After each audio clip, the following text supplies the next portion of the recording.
ప్రస్తుతం భారత రాజకీయాల్లో ఒకే ఒక్క పేరు మార్మోగిపోతోంది.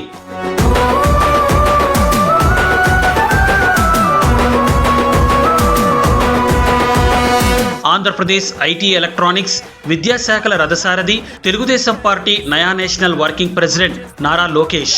నిన్న మొన్నటి వరకు లోకేష్ లీడర్షిప్ పై మాట్లాడిన విమర్శకుల నోళ్లు మూతపడేలా ఇప్పుడు దేశ రాజధాని ఢిల్లీ సైతం ఆయన వైపు చూస్తోంది. కేవలం రాష్ట్ర స్థాయి నేతగానే కాదు, జాతీయ స్థాయిలో బీజేపీ అగ్రనేతలు లోకేష్ కు ఇస్తోన్న వాల్యూ, చూపిస్తోన్న గౌరవం చూస్తుంటే టీడీపీ శ్రేణుల్లో పూనకాలు రావడం ఖాయం. పార్లమెంట్లో అమరావతి బిల్లు చారిత్రాత్మక విజయం సాధించిన వేళ ప్రధాని నరేంద్ర మోదీని లోకేష్ కలిసిన అద్భుత ఘట్టం దేశవ్యాప్తంగా హాట్ టాపిక్ అయింది.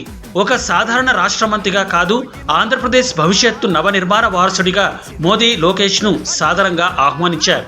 రాజధాని కోసం రైతులు చేసిన త్యాగాలను లోకేష్ వివరిస్తుంటే ప్రధాని ఎంతో ఆసక్తిగా వినడమే కాకుండా వికసిత్ భారత్ 2047 విజన్లో ఆంధ్ర ఐటీ మరియు ఎడ్యుకేషన్ రోల్ ఏంటో ప్రత్యేకంగా చర్చించారు. మోదీ చూపుల్లో లోకేష్ విజన్ పట్ల స్పష్టమైన నమ్మకం, అపారమైన గౌరవం కనిపించాయి. ఇక దేశంలోనే మోస్ట్ పవర్ఫుల్ లీడర్ హోంమంత్రి అమిత్ షా లోకేష్ను ఒక మిత్రుడిగా, జాతీయ స్థాయి యువ రథసాదరిగా రిసీవ్ చేసుకున్న తీరు క్యాడర్కు గూస్ బంప్స్ తెప్పించక మానదు.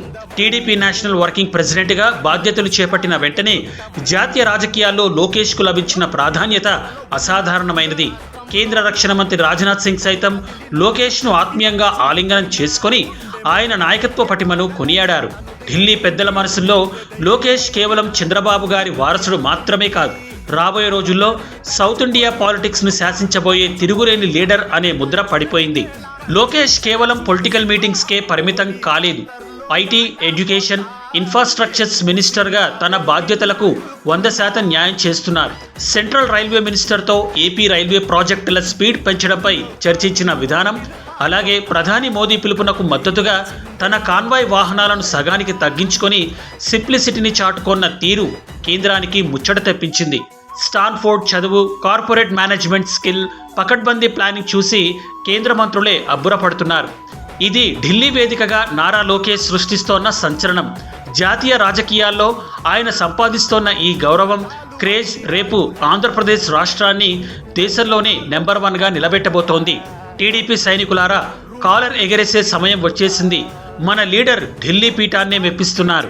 తన తండ్రిలాగా గుండెలన్నీ నిండెరా, పసుపు జెండా ఇంటి మీద రివ్వు రివ్వు నెగిరరా, తండ్రికేసిన సంకెళ్ళు తాను కళ్ళ చూసెరా, తల్లి కన్నీళ్లను కూర్చనరా సింహుడాయరా.